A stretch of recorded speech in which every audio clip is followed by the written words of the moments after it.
Hi guys, it is a cloudy but warm day here in the end times in paradise. We're in Austin, Texas at the University of Texas here on this beautiful Saturday morning, February 24th, 2018, but we're going to pretend like it's Tuesday, and because this is the latest edition of Voices from the Doomosphere, where I have the absolute honor of interviewing one of my Humpty Dumpty tribe heroes, Robert Jensen, who is a journalism professor here at the University of Texas in Austin.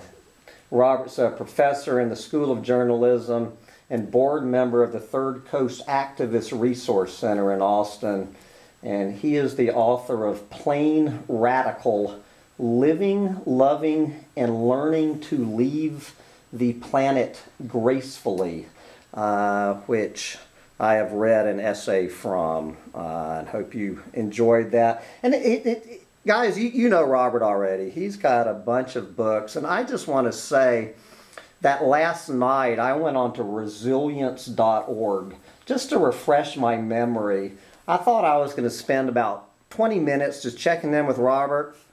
Good Lord, I went on resilience.org and called up his essays. 3.5 hours later, I got out of my, I got up from my chair. 3.5 hours I spent with this man on resilience.org. Robert Jensen, this man right in front of you, he has spelled out, guys, everything that I have spent 8 years of my life trying to do. This gentleman in front of you has, in this series of essays on resilience.org, has more poignantly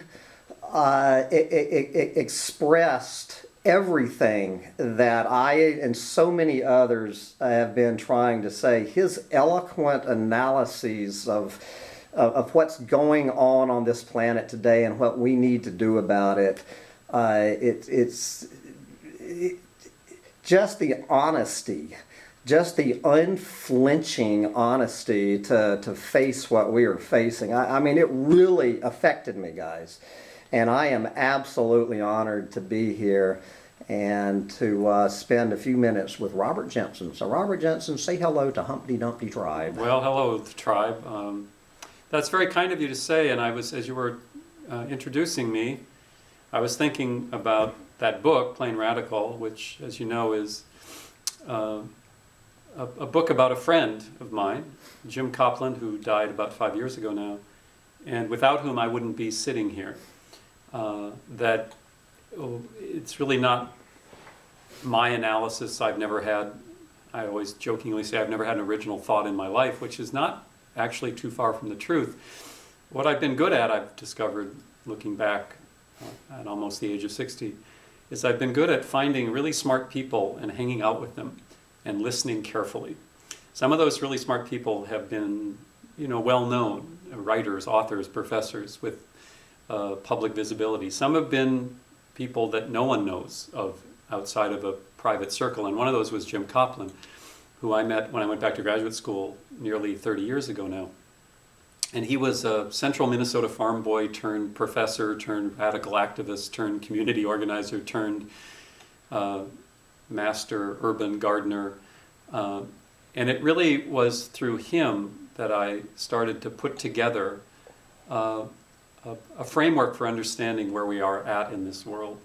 And I always like to, honor the people from whom I've learned. Yeah. And especially in this set of questions we're going to deal with today. It was a very plain radical, and as I say in the book, I mean that in two ways. Plain in that he did not live an ostentatious lifestyle, very down-to-earth fellow, and also plain speaking. He was able to help me understand the world and articulate ideas about the world in plain language. And that's especially important because when you're in academic life, when you're a professor, you're encouraged and often rewarded for dressing up simple ideas in complex language. And so that's another thing I owe to Jim, is a reminder that you don't have to work too hard to sound smart. You just have to be, as you pointed out, be honest. And I've been lucky. I've been in academic life for 30 years, which means in some ways I've been subsidized by the public for 30 years. I've had a job that has allowed me a lot of time to think, to write, to teach, and that's an incredible luxury I've been very grateful for. So I'm glad to be here. I'm glad my writing has been helpful to you, but it's largely ripped off from my friend Jim. Oh, well, by the time this comes out on Tuesday, I think tomorrow I'm going to read that absolutely beautiful eulogy you wrote to your friend about leaving the planet gracefully. So if you have not, somewhere, if you look through here, you'll you can find that. I'm going to read from that eulogy, kind of to prime the pump for this interview.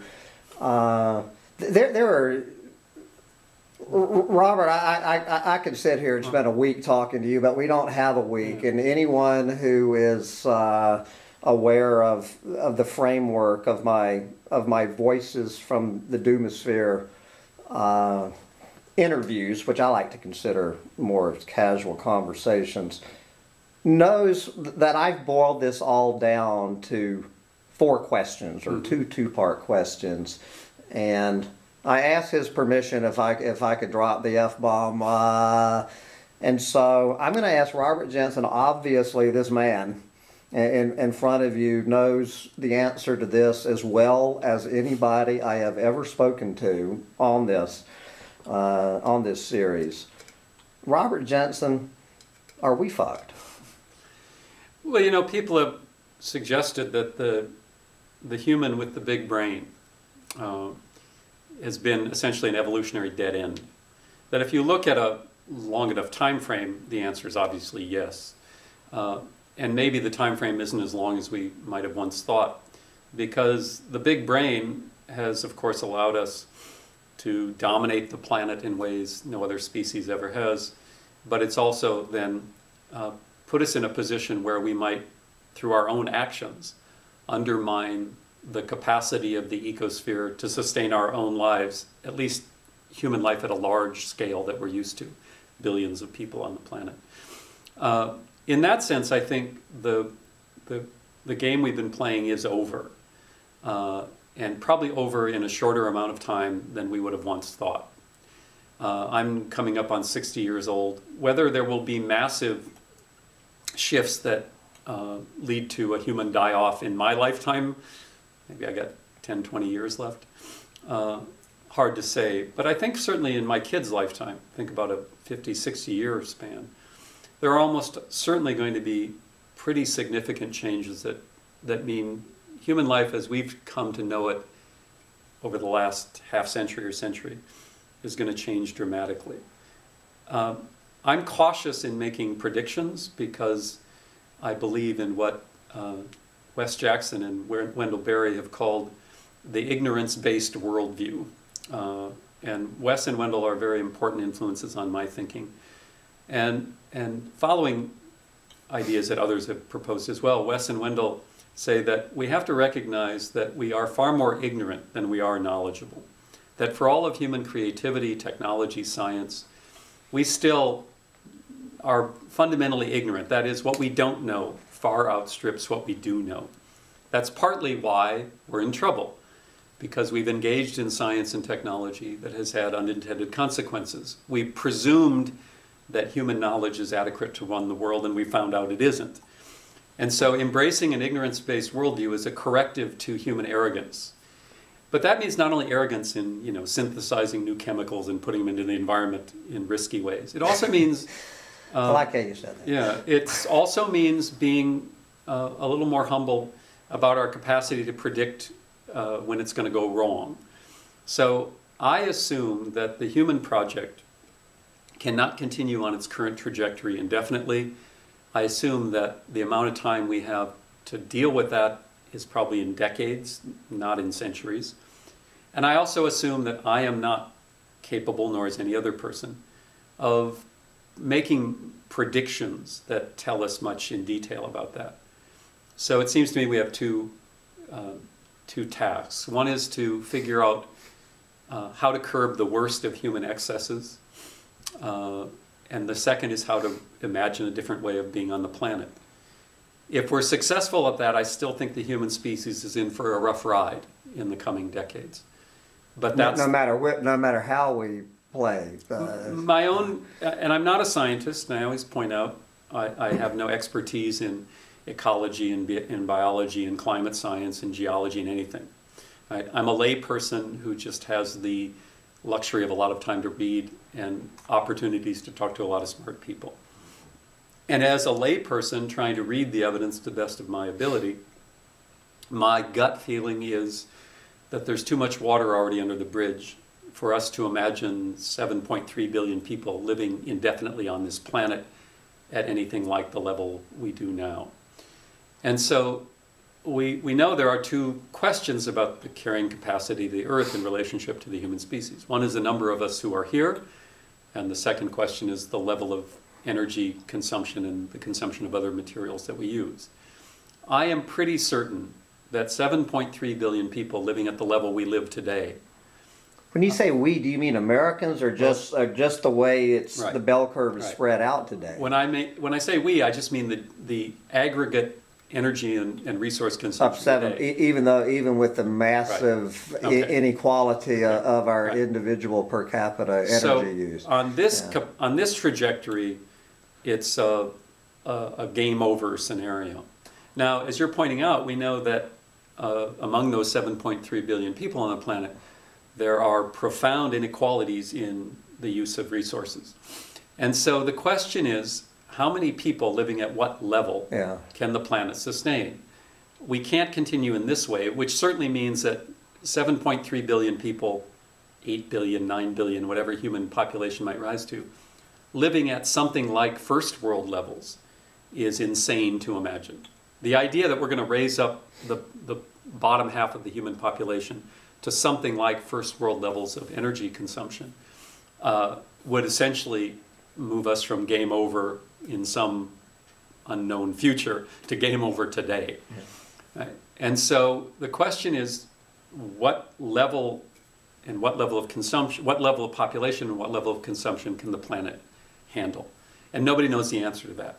If you were to ask me my gut feeling, I would probably say 1 to 2 billion human beings living at maybe an 80% reduction in the kind of energy that we in the US currently consume. That seems like a plausible answer. Now, here's the part when you say, are we fucked?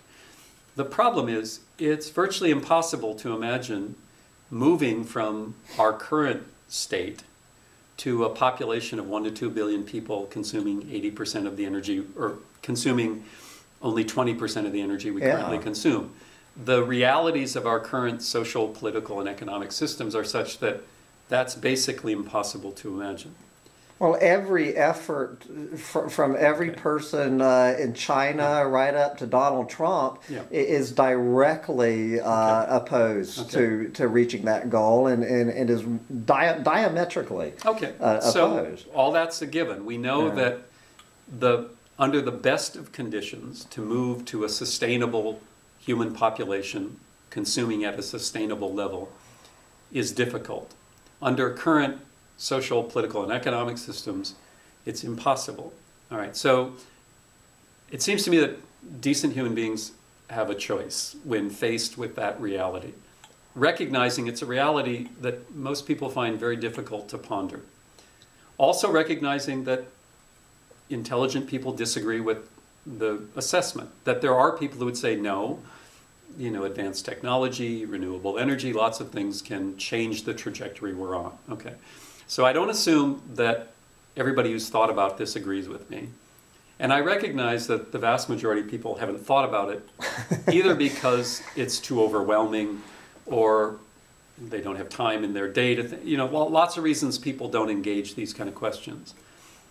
And recognizing not everybody agrees. But if you do agree that what we've just sketched out is to some rough approximation a likely set of challenges we face, and that current social, economic, and political systems aren't designed to meet the challenge, then we have a couple of different, I think, obligations. I would say they're obligations for decent people. One is to think about how to shift those economic, political and social systems to a point where we can deal with this in a sensible manner. And that's traditional political organizing. How do you shift a society at the macro level? The other is, how do we engage in experiments in alternatives? How do we build a conception of a different world? Right. So there is both the individual kind of micro level question, and there is the social macro question. And a lot of people say, well, what should I be doing? What should I personally be doing? And I think I tend to be cautious about telling anybody else what to do with their lives. For a simple reason, we all have different talents and temperaments that lead us to be better at some things than others. Yeah? So let's take renewing the what are sometimes called the domestic arts and knowledge about low-level food production. That's an important thing, I think, in the future, for people to understand how to grow, preserve, prepare food, and deal with household demands at the everyday level that don't require you to constantly be going to Walmart. Right? So the virtues that are often, I think, best captured with the idea of frugality, the ability to repair devices when they break, the ability to can and preserve food, the ability to grow food. Those are things that are important in a low energy world when we're not all, drunk on cheap energy. Right? So what should one pursue in trying to develop that? Well, a lot of people I know have renewed efforts to learn to garden. I'm not any good at it. I've tried. I don't do that very well. I find myself more at home in the kitchen, and I've taught myself to cook, and I've learned ways to prepare food frugally. Right? So everybody doesn't have to do the same thing. We just have to ask, okay, what are our own talents, our temperaments? What are we best suited to do? And then how do we pursue that? That's both at the micro level and at the macro level. In political organizing, not everybody is good at the same things. I, for instance, do a lot of writing and speaking. I'm comfortable being in public. I'm comfortable arguing with people. I'm comfortable being criticized. Not everybody's like that. Some people are very sensitive to that. I have friends who find themselves much better suited to do behind the scenes kind of work, not public work. Everybody is different, and we find our place. The bottom line for me is anybody who comes to me and says, listen, here's what's going to happen, here's the timeline on what's going to happen, and here's what you have to do about it, I'm likely to disregard, because nobody has the capacity to predict. And it's ridiculous to impose on such a wide variety of people the same kinds of solutions. So you're not at all in the near-term human extinction camp saying 10 years, we're gone. I think, is it a plausible claim that within a decade there will be a massive human die-off? Sure. But anybody who claims to be able to predict that, I think, is guilty of the same hubris, the same arrogance that has led us to put chemicals in the environment that our tissues have no evolutionary history with and are poisoning us. Right? I tend to be cautious, and I tend to be very careful. And I don't know, that might be just a personality trait. Sometimes I jokingly say, I come from North Dakota. We're a cautious people. When you live around that kind of environment where it blizzards a lot, you get cautious. Don't take too many chances. But I also think it's an intellectual conclusion I've reached from watching people make predictions based on what they believe to be a rock-solid analysis that can't possibly be wrong, and then be wrong. And again, that happens on both sides of the fence. Yeah. So, there are myriad examples of what people like me often call the technological fundamentalists, the people who believe science and technology are going to solve all human problems. Talk about that. I call them techno-utopians. Techno-utopians is my term for them. Sure. Where do you see, you're already going in pretty much to my second question, is about what are we going to do about the whatever got us into the situation. The more important immediate question is how are we getting back out of it. Let's divide this into two, technology and the political will. Let's start with what is your just overriding comment to people talking about how technology, specifically renewable energy and geoengineering, is those two, is that going to turn the freight train around in time to prevent some of these ecological catastrophes you're talking about or not? So this problem of techno-utopianism, technological fundamentalism, the problem of what I sometimes derisively would call the techno-twits, the people who believe there is no problem that cannot be solved by the advanced technologies that we've developed. The reason I call that a fundamentalist position is because often the problems these technologies are supposed to cure are problems that were created by previous generations of technology. And so we're doubling down. We create technologies that have unintended consequences. Take the most simple one, the internal combustion engine. There's been unintended consequences from that? You're kidding. But if you think about it, the development of the internal combustion engine and the ability to refine petroleum to power that engine has made possible phenomenal changes. Human beings can now accomplish things we couldn't have accomplished because of the work that that oil does. Okay? And in many ways, that's been a good thing. It's also, you know, changed human societies in ways that aren't always positive. But let's just focus on the fact that the internal combustion engine and the ability to refine petroleum as a fuel has produced some goods. Well, it's also, of course, contributed to climate change. It was no one who, at the time the internal combustion engine was invented, was capable of predicting climate destabilization from greenhouse gases. Okay. And so we look at that technology and we say it had unintended consequences. In this case, dire unintended consequences, which really put our own lives at risk in a profoundly new way. All right. You see that there is that problem of an unintended consequence. What do you do about it? Well, one approach would be to say, let's step back. Let's reduce our energy needs. Let's scale back our expectations for how much we're going to allow that barrel of oil to do work for us, and start to reconceptualize what it means to live a good life. That we were, in a sense, literally drunk on oil for a while, and we need to go cold turkey and think of different ways. That's one approach. I think that's a sane approach. Now, I think that's what we would call an ignorance-based worldview approach. The other approach is the technological fundamentalist approach, was to say, let's just find new ways to generate that energy that are not going to create the same problems that burning petroleum does. The problem with that approach, of course, is there will be unintended consequences of those new technologies. So you asked about really two categories of responses. One is the renewable energy, solar, wind, geothermal, whatever it might be.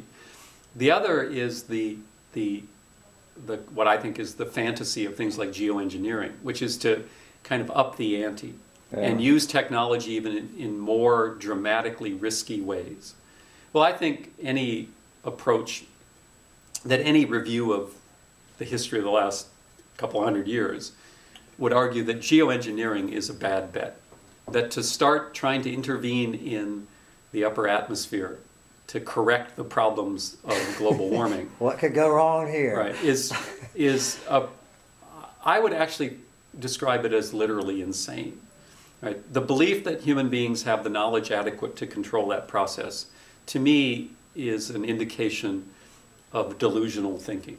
All right, so geoengineering, I think we can put aside pretty easily.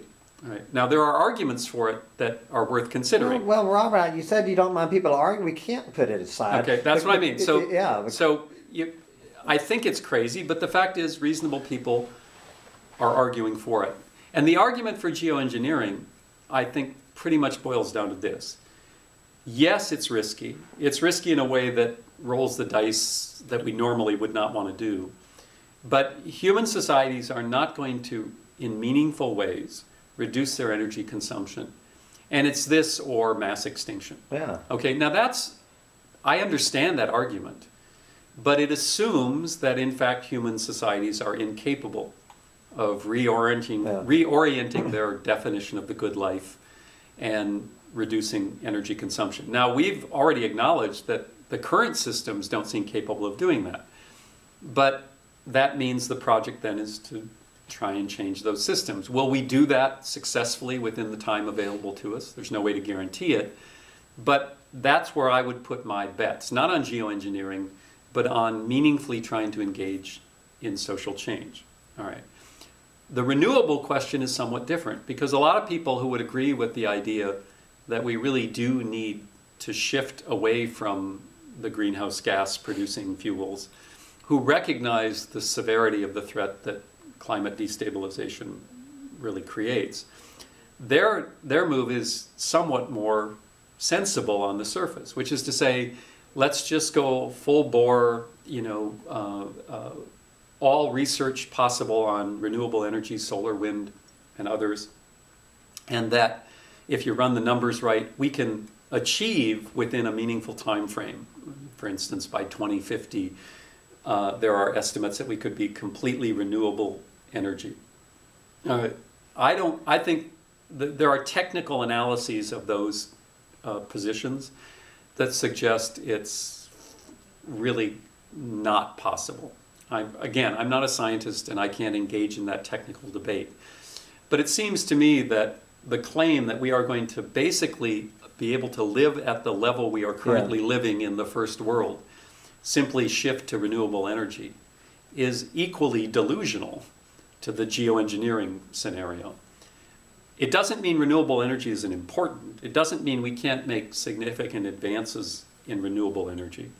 It means that the best case scenario of a renewable energy powered world is going to mean a dramatic reduction in what we call lifestyle, meaning energy consumption and material consumption. But who are you always reading in the, I'm going to have to come back in a couple of months. We're going to talk about mainstream environmentalism and environmental journalism particularly.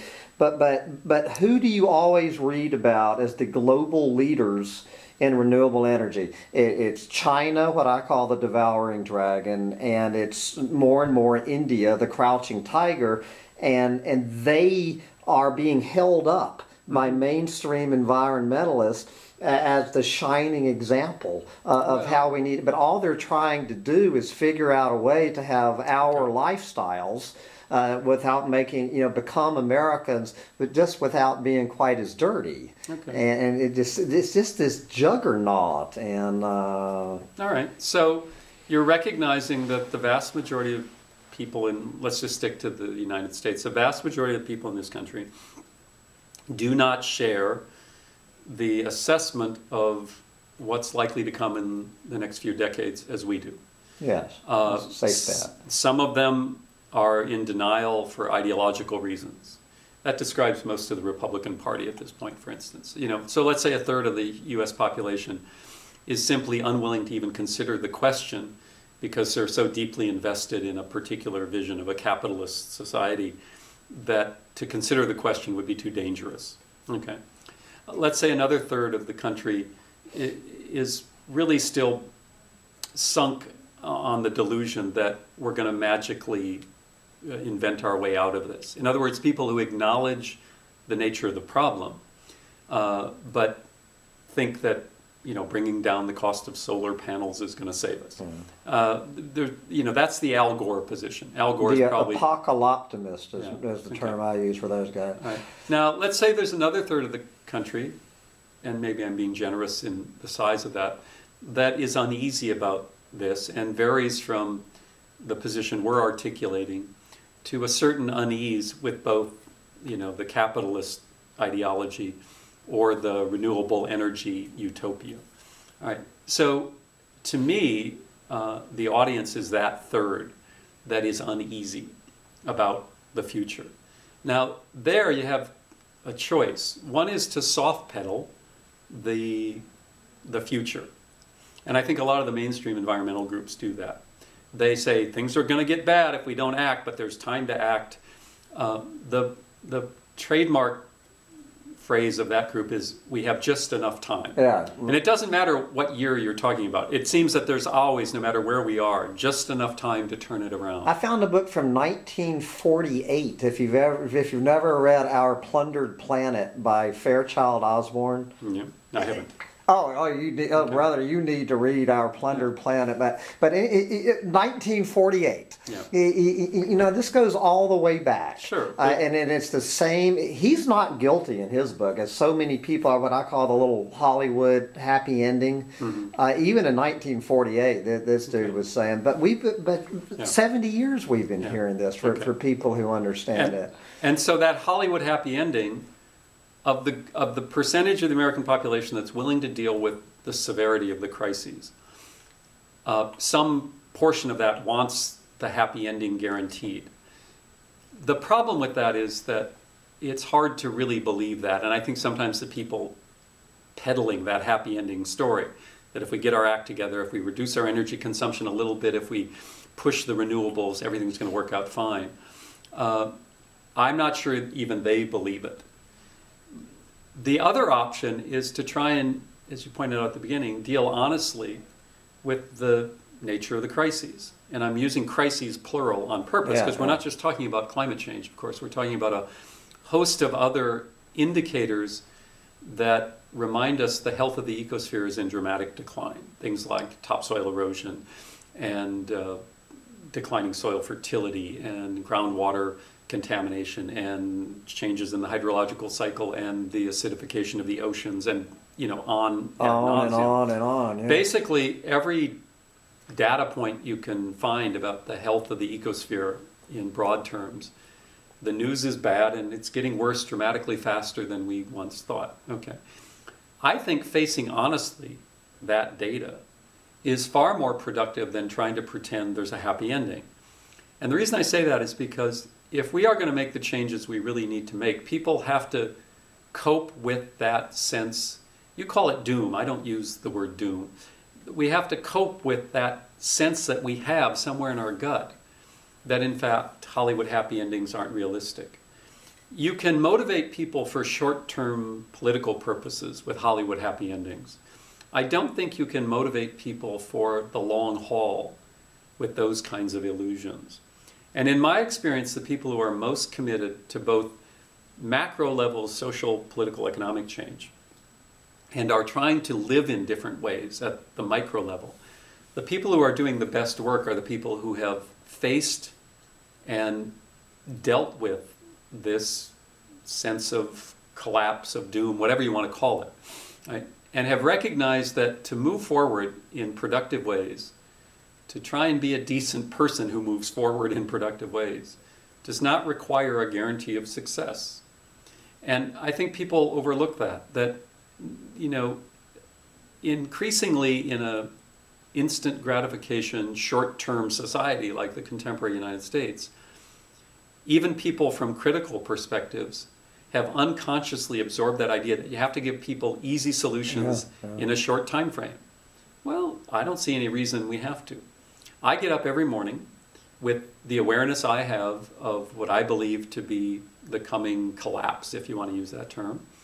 And, I get up every morning and I do the work I do and try to maintain the relationships I maintain, try to make a contribution to creating a more decent world. Not because I think there's a guarantee of success. In fact, I'm almost certain it probably won't be successful. I do that because that's what it means to be a decent person. That's the way I come to terms with the reality. That's where I get meaning. And I think in the end, no matter where you start or where you stake out your claim here, in the end we have to be willing to talk about meaning. And that is something that's very difficult in this culture. I always say the United States and contemporary corporate capitalism, which is a wildly productive system, using all that energy, whatever you say about capitalism, it is an incredibly productive system. It produces an excess of everything except meaning. This society does not generate meaning. That is, it does not generate a sense of what it means to be a person and what a good life looks like. Right? And the only way I know to do that is to break from the culture's short-term material evaluation of success, and try to ask, what does it mean to be a human being? What are not only my rights to act the way I want to, but my obligations to not only other people, but to the larger living world? What does it mean to be human at that profound level? And what does a good life look like? Well, I was born in 1958, so I was raised with the understanding that a good life meant maximizing your own position within an economy and increasing your ability to make choices to consume goods and services. And don't you think that's more true with today than it was the day you were born? And I think it's roughly about the same. At least there's a whole lot more people on the planet with that principle. So you talk about all the changes that have happened in my lifetime, which are not trivial changes. The civil rights movement, which for the most part fully enfranchised a formerly enslaved population. The women's movement that broke the idea that women should be constrained to certain spheres. An environmental movement that started to think about these. There's been a lot of change in my lifetime. Like I said, I'm nearly 60 years old, and it's quite dramatic in certain ways. The one thing that really hasn't changed is the unspoken, although sometimes articulated quite clearly, idea in the United States that a good life is basically marked by social status, income, and the ability to consume goods and services without care. That's still, for the most part, what marks success in this culture. And that's the one we have to break. We have to recognize that that definition of what it means to be human and what a good life looks like is inconsistent with a long-term human presence on the planet. The other thing we have to realize is it is not even an adequate, even if you assumed endless energy with no environmental consequences, it's not a very fulfilling way to look at what it means to be human. That the short-term benefits of it, and there are benefits to having all that energy and all those material goods at your disposal. There are certain ways in which that's pleasurable, enjoyable. It provides a sense of security. Maybe it's false security, but there are reasons we clamor for that. But in the end, it doesn't answer the questions that we inevitably come back to, which is, what does it mean to be a person? And where do I find in my life a real sense of meaning that is going to carry me to the end? And so for both these ecological reasons, we have to break with this idea that endless consumption defines us. But also for deeply psychological and spiritual reasons, we have to break with it because it simply hasn't provided a meaningful answer to the question of what a good life looks like. And you don't have to look around to see the consequences of that.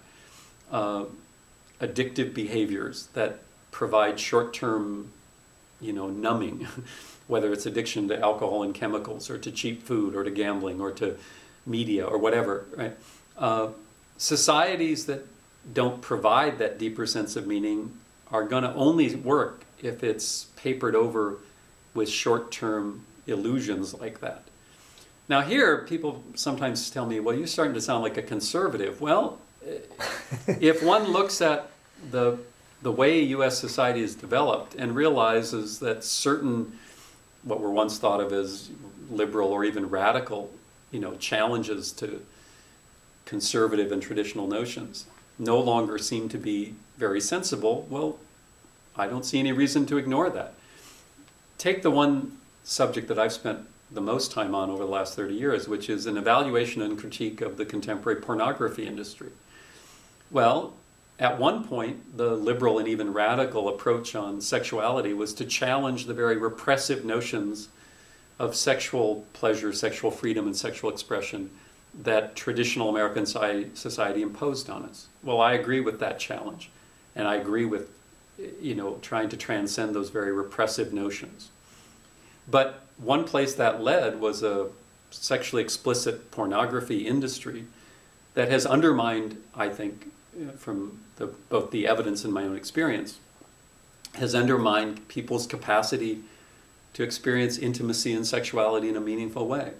Well, people say, well, that's conservative to critique porn. Well, I'm not critiquing porn from a right-wing religious perspective. Now, I'm not saying get back in your sexual box. I'm saying that the merger of a patriarchal society and capitalism has produced an exploitation of human sexuality that has not met the needs of ordinary people. And the whole ecological crisis is that what you just described is a well, probably, you know, I think a fairly, I mean, on the global scale, it's just one microcosmic example of where we have just gone flat out wrong. Yeah. And when you look at what's gone wrong, what you find is it's usually some combination of the problem of patriarchy, of institutionalized male dominance, the problem of white supremacy, a 500-year project of believing that those of us who look like I look white are somehow inherently superior, and capitalism, the idea that all of human existence is reduced to market exchanges that are gauged by your ability to consume. That the problems we have are about the intersection of those three systems in the greater problem of a human species that has this big brain which allows us to intervene in ecosystems in ways that we can exploit, at least in the short term, for our own advantage, but which create long-term consequences that then undermine our ability to continue as a species. You know, that's kind of the irony of the big brain. And it's a reminder that the problems we face are magnified by patriarchy, white supremacy, and capitalism. But there's something else beyond those social systems going on, which is about our ability to manipulate the world, but not secure the world. The human intellectual capacity, expansive as it is, allows this incredible manipulation of the world, almost as if we were gods. The problem is we don't have the foresight or the intellectual capacity to manage the consequences of our intervention. Now that's not about purely capitalism, white supremacy, or patriarchy. That's about another problem that really comes from this brain we have. And we have to get a handle on that too. As I say, I could sit here for hours, but we're 40 minutes into this. There's a couple of things that I did want you to address for a few minutes. This is probably going back to your 2013 book. Explain to us what you mean by that we all need to be thinking apocalyptically. Just run with this one. That's, you know, I was raised as a good, you know, lefty secular type to laugh at the notion of an apocalypse, to talk about the rapture, and for perfectly good reasons. That, you know, taking a book written a couple of millennia ago and pretending it gives you a roadmap to the end of the world is pretty silly. The book of Revelation is not a roadmap to how the world is going to end. But I started thinking about that term apocalyptic, which is the Greek, and its Latin counterpart, revelation. And what it means, if you actually go back to the etymological roots, is it means a kind of coming into clarity. Apocalypse literally means a lifting of the veil. And the way I interpret that term is there are all sorts of systems of power that create a veil in front of our eyes, which make it difficult for us to see the world clearly. To think apocalyptically is not to preach about the end of the world. It's to lift that veil, to start to see the world more clearly. Right? And so I think thinking apocalyptically is important in both senses. One is we have to realize that any system of power is going to create a framework for understanding the world that can distort that world. And we have to struggle to see as clearly as we can. And that's more important than ever, given the consequences of human intervention into the world. We also have to realize that there is a way in which we are living in end times, not the end of the human species. I don't think the human species is going to go extinct. But the current systems that structure the distribution of wealth and power are now clearly inadequate to shape human experience. And so whether we like it or not, we are living at the end of capitalism. The system simply can't go on indefinitely. And so this model is over, whether or not the human species follows this model into the sunset. But this game has to go. And it will go either because we choose to do it in the most humane way possible, or because the larger living world, what we typically call nature, will force it. One way or hit another. The limits to growth is what it's hit the wall of the limits of growth. And yeah. So one way or another, I think I can say with some certainty that if I end up having grandchildren, those grandchildren are going to live in a very different world that will not be structured by our current human systems. Again, either because we've decided to change them or because the world will have forced it upon us, the natural world. All right, so to think apocalyptically is not to throw up your hands and wait for spirits in the sky to either deliver you or condemn you, depending on which side of the theological line you think you're on. That's not what I mean by thinking apocalyptically.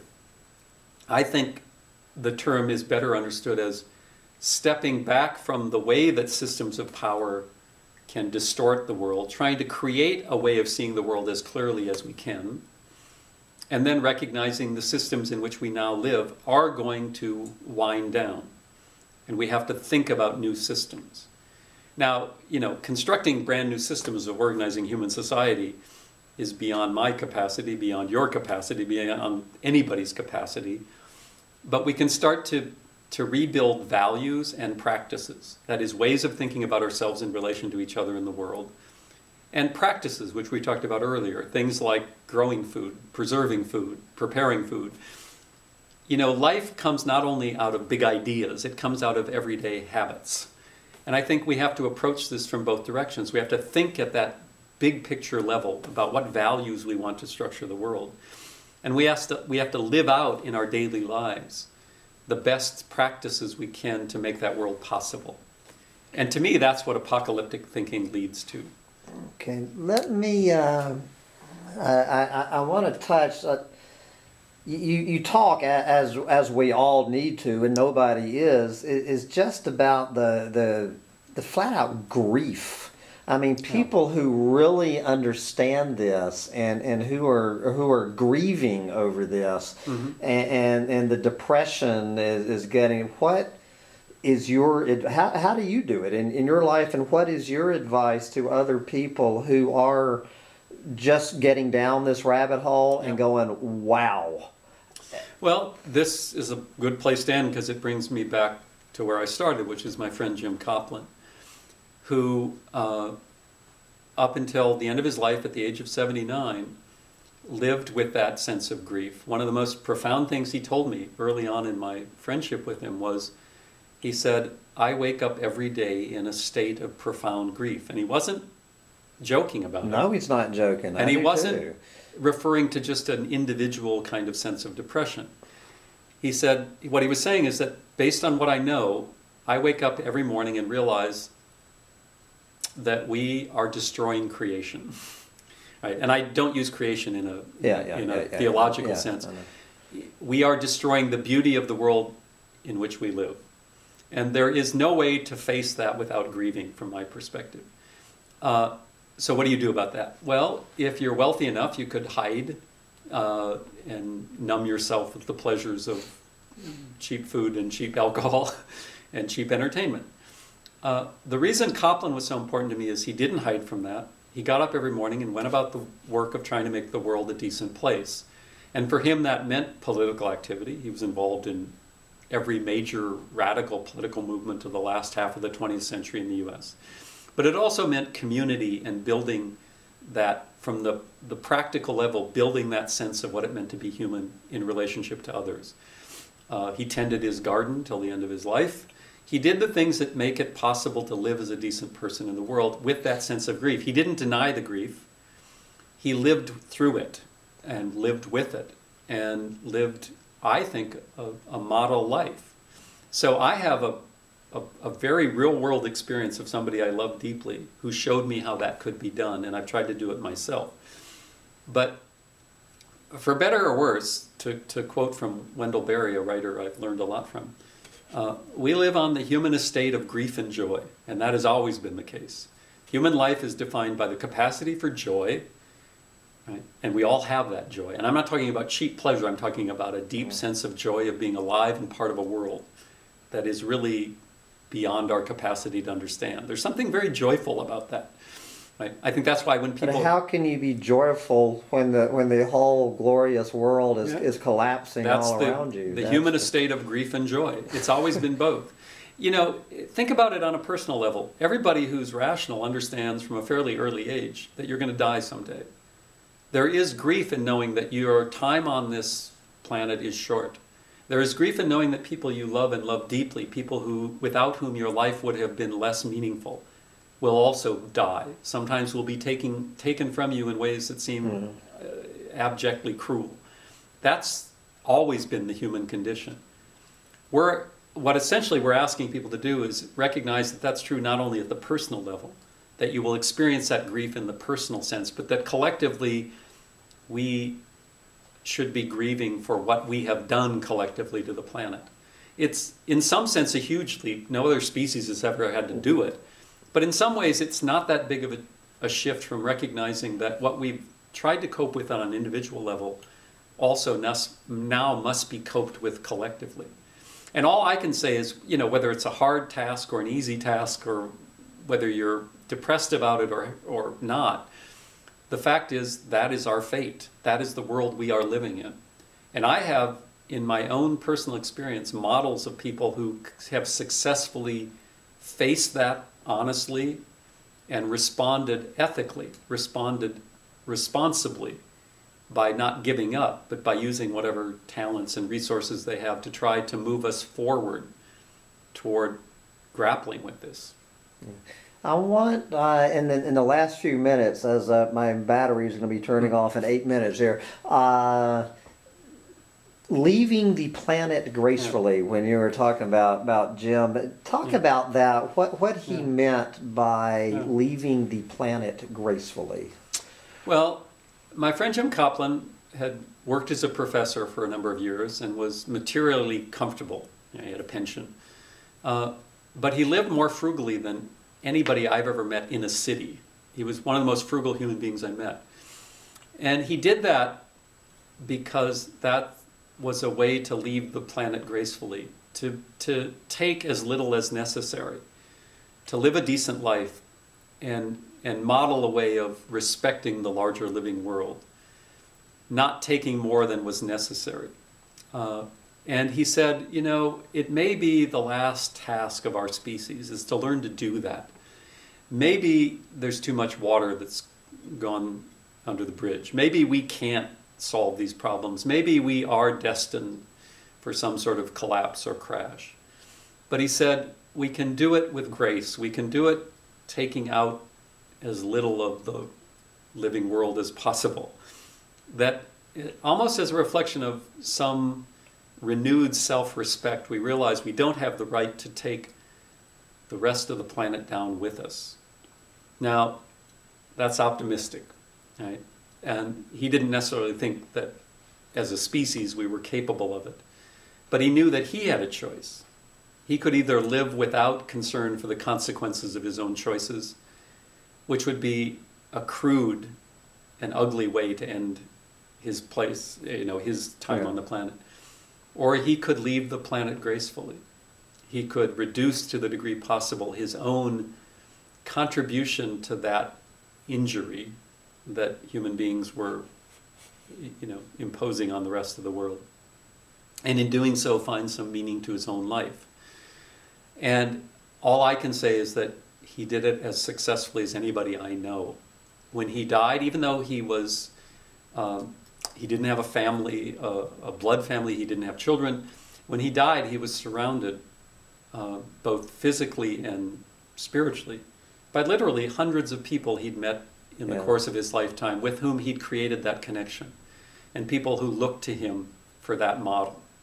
And so there's an example of someone, a fairly plain person, you know, central Minnesota farm boy. He didn't come from wealth or privilege, grew up on a Depression-era farm in Minnesota, had worked hard his whole life and felt an obligation to participate in political and community life, had modeled a way to do that. And I think that's the best we can do, is try to live in a way that creates a model for others. Not because everybody has to be exactly like him, He and I were quite different, and we chose different paths in certain ways.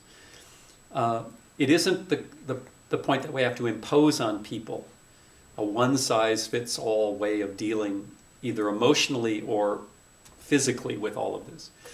We just have to recognize that we all need to be in the game of trying to find a different way to live. And if we do that, then I think we're leaving the planet gracefully. Well, it sounds like you just you just answered my final question, how I always wrap these up here in the last 4 minutes of before global industrial civilization collapses. I always like to say, if you were not talking to Humpty Dumpty tribe for an hour, you have 60 seconds. Tucker Carlson is putting a microphone in front of your face, going, okay, Robert Jensen, you have 60 seconds to leave your message to the world. What the 60-second wrap-up of your message to the world, Robert Jensen? Learn to cook. If you're a person who now eats microwave food or eats out or buys everything from the deli, learn to cook. Okay, that's not what everybody has to do. That's what helped me. Yeah. Right? I, to some small degree, disconnected from the industrial world and learned the joy of preparing food. For some people, it's learning the joy of growing food. For some people, it's That's learning me. how to repair, a broken watch. In other words, connect to some activity that is not dramatic and isn't going to change the world overnight, but makes you feel more at home in the world. That's what this entire hour I've been repressing the urge to cry. I'm always repressing that. That's why I fall back Right. on sick, twisted, ironic, dark Okay. humor. So why would I have been because there is a deep grief around this. And if you start talking about this with people who are, principled and want to honestly engage this, inevitably that comes up. But that sense I wanted to cry is not just the grief, it's also the joy. Because in talking about this and talking about my friend Copland and talking about learning to cook, I'm also remembering those little moments that were truly joyful, where you reconnect with yourself, you reconnect with others, you reconnect with a sense of the larger living world. And so I think to not be afraid of that deep emotional reaction, both to the grief but also to the joy, is my conclusion. If there is hope for the human species, it is in our ability to experience that and not be overwhelmed by it. There you go. And with that... and of course, recognizing that we have no hope without the Savior, the risen Lord Jesus Christ, being bathed in the blood of the risen Lord Jesus Christ, who died for you, died for your sins, died for my sins, and without embracing... Okay, I was kidding. Enough of that. Anyway, Praise Jesus, brother and sister. okay, sit All right, back am I down for supposed to- just Yeah, 1 minute. Anyway, so with that, praise Jesus, and I really don't make fun of. No, the reason that came is because often that sense of both grief and joy, it's going to have to take some form, and one of the easiest ways for it to take form is with religious systems that do a lot to channel both that sense of grief and joy. And so I'm with you that mocking religion is never a useful enterprise. But it's I tempting think as it is. it's because I understand the appeal of it. Yeah. And the emotional state I was in leads very easily to that very formatted expression of it in Christian doctrine. Yeah. Anyway, we're really getting ready to get for shut another down. Yes, that is. Man, this hour has flown past, guys. But we have got to wrap it up, and hopefully this man will let me come back again in sometime in the near future, and we're going to talk about mainstream environmentalism and environmental journalism in the year 2018, if he will so agree. But for now, we are going to say thank you, Brother Robert Jensen, for giving us this time, and we really appreciate the work you are doing for us in this planet. Keep up the good fight, and onward through the fog. All right, sounds good. Thanks. Bye, guys.